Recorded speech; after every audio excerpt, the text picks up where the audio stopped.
మంచిర్యాల కార్పొరేషన్లోని 22వ డివిజన్లో కాంగ్రెస్ పార్టీ ప్రచారం మాత్రం జోరుగా కొనసాగుతుంది.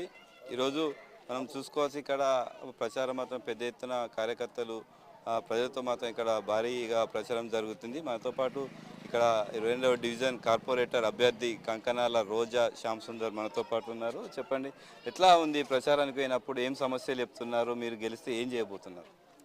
ముందుగా అందరికీ నమస్కారము. ప్రేమ్ సాగర్ రావు గారు, సురేఖమ్మ గారు వారి యొక్క ఆశీస్సులతో 22వ వార్డు అభ్యర్థిగా నన్ను ఎన్నుకోవడం జరిగింది.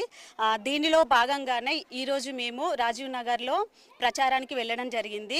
అసలు వాళ్ళు సమస్య చెప్పకముందే వాళ్ళ సమస్య ఏంటిది అనేది ఫస్ట్ గమనించిన నేను. సో అట్లాంటి సమస్యలు చాలా అంటే చాలా ఉన్నాయి. రోడ్లు బాగా లేకపోవడం, వర్షాకాలం వస్తే అసలు నడవడానికి అసలు చాలా అంటే చాలా ఇబ్బందిగా ఉంటుంది వాళ్ళకు.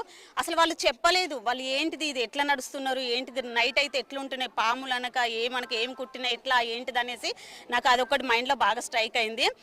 సో అట్లే కాకుండా డ్రైనేజ్ ప్రాబ్లమ్స్, ఇంటి పక్కకే స్టోరేజ్ వాటర్ ఉండడం, దాని మీద పాకురు పేరుకపోవడము, దోమలు ఈగలు రావడము, ఇది చాలా ఘోరంగా ఉంది. పిల్లలు దాని పక్కకే ఆడుకోవడం, దీనివల్ల ఆరోగ్య సమస్యలు ఎన్నో రకాలుగా వచ్చే అవకాశాలు ఉన్నాయి. అందుకనే దీనిలో భాగంగా ఇప్పుడు నేను ఏమనుకుంటున్నా అంటే, నన్ను మీరందరు చేతిగిర్తుకి ఓటు వేసి నన్ను గెలిపించుకున్నట్టయితే ఫస్ట్ ఆఫ్ ఆల్ నేను దానికోసము కృషి చేస్తానని నేను మాట ఇస్తున్నాను, హామీ ఇస్తున్నాను.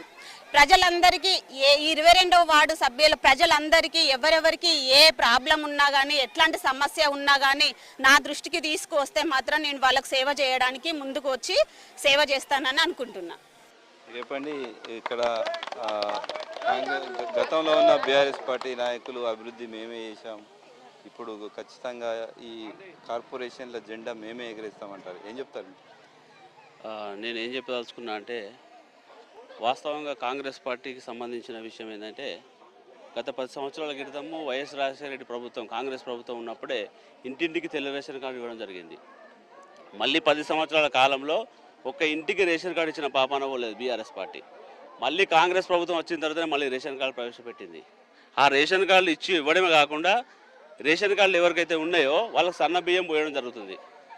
అదేవిధంగా 6 గ్యారెంటీలు కాంగ్రెస్ ప్రభుత్వం ప్రస్తుతానికి తీసుకున్న ప్రెస్టేజ్ ఇష్యూ విషయంలో 6 గ్యారెంటీలో ఫస్ట్ ఒకటి ఏంటంటే బస్సు ఫ్రీ, మహిళలకు బస్సు ఫ్రీ.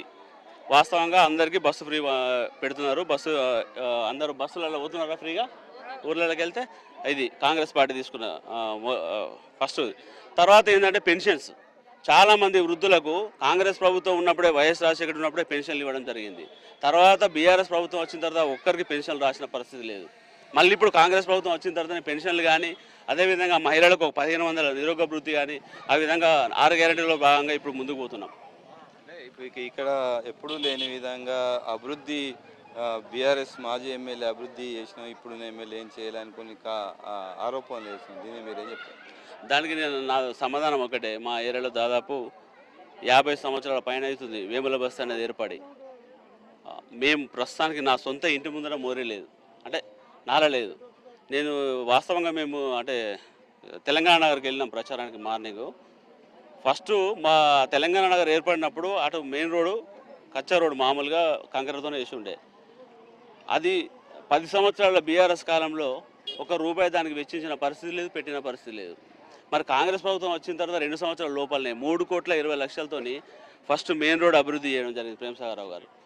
మేము లోపల ఇంటర్నల్గా కూడా దాదాపు 2,20,00,000 పెట్టి మెయిన్ డ్రైన్స్ కానీ, ఇంటర్నల్ రోడ్స్ కానీ, సీసీ రోడ్స్ ఇవాళ అద్భుతంగా వర్క్ నడుస్తున్నది. అంటే వాళ్ళు ఎంత రెస్పాన్స్ ఇస్తున్నారంటే, మీరు మరీ తిరగాల్సిన అవసరం లేదు, మేము కాంగ్రెస్ పార్టీకి ఓటేస్తాం, భారీ మేడతో గెలిపించుకుంటాం, మీరు ఏం టెన్షన్ పడాల్సిన అవసరం లేదు, మేము అవుట్రైట్ కాంగ్రెస్ పార్టీని గెలిపించుకుంటామని చెప్తున్నారు. అంటే మనం చేసిన అభివృద్ధి ఆ విధంగా కనబడుతున్నది.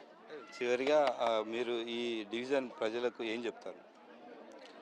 ఒకటే మేము చెప్పదలుచుకున్నది, డబ్బుతో పాటు ఓట్లు కొనుక్కుంటే మాత్రం అది బీఆర్ఎస్ పార్టీకి పదవి వస్తుంది అవ్వచ్చు, కానీ మనకైతే ఎటువంటి న్యాయం జరగదు, అభివృద్ధి జరగదు. వాళ్ళకు ఒక పదవి వస్తుంది, డబ్బు పెట్టి ఓట్లు కొనుక్కొని మాత్రం గెలిస్తే మాత్రం వాళ్ళకి పదవి వస్తుంది తప్ప మనకు న్యాయం జరగదు. ఒకవేళ అధికార పార్టీలో మనం ఉన్నాం కాబట్టి మనకు ఓటేసి గెలిపిస్తే మనం అభివృద్ధి చేయగలుగుతాం. మీరు చెప్పండి, చివరిగా మీరు మహిళలకు ఏం చెప్తారు? మహిళలకు నేను చెప్పదలుచుకున్నది ఒకటే, ఎన్నడూ లేని విధంగా ఈసారి 2% ఎక్కువ శాతం మంది మహిళలకు లేడీకే కార్పొరేటర్గా రావడం జరిగింది. సో ఇది అందరు మహిళలు గమనించగలరు. ఒక మహిళ తలుచుకుంటే ఏమీ కాకుండా ఉండదు. అది ఇంట్లో అయినా బయట అయినా ప్రపంచంలో అయినా మహిళ ఏదైనా తలుచుకున్నదంటే అది కంపల్సరీ అవుతుంది. సో నేను ఒక మహిళగా అభ్యర్థిగా నిలబడుతున్నాను కాబట్టి ఇది మహిళలు దీన్ని మీరు గుర్తించి మీకు ఏ సమస్యలు ఉన్నా కానీ ఒక మహిళగా మీ తోటి అక్కగా చెల్లగా ఆడపడుచుగా మీ బిడ్డగా మీ ముందుకు వచ్చి మీ కష్టాన్ని నాకు చెప్పుకుంటే నేను ముందుకు వచ్చి దాన్ని నెరవేరుస్తానని నేను అనుకుంటున్నాను. Thank you. మొత్తానికి 22వ డివిజన్లో మాత్రం ఎప్పుడూ లేని విధంగా ఎమ్మెల్యే కొక్కిరాల ప్రేమ్ సాగర్ రావు చేసినట్టు అభివృద్ధి కనబడుతుంది, కానీ గతంలో ఉన్నటువంటి అభివృద్ధి చేయలేదు. ఖచ్చితంగా రాబోయే రోజుల్లో కార్పొరేటర్గా గెలిపిస్తే మాత్రం ఈ 22వ డివిజన్ మాత్రం మంచిర్యాలలోనే నెంబర్ 1 స్థానంలో ఉంచుతామని చెప్పి మనతో పాటు కాంగ్రెస్ పార్టీ అభ్యర్థి కంకనాల రోజా శ్యామ్ సుందర్ తెలిపారు.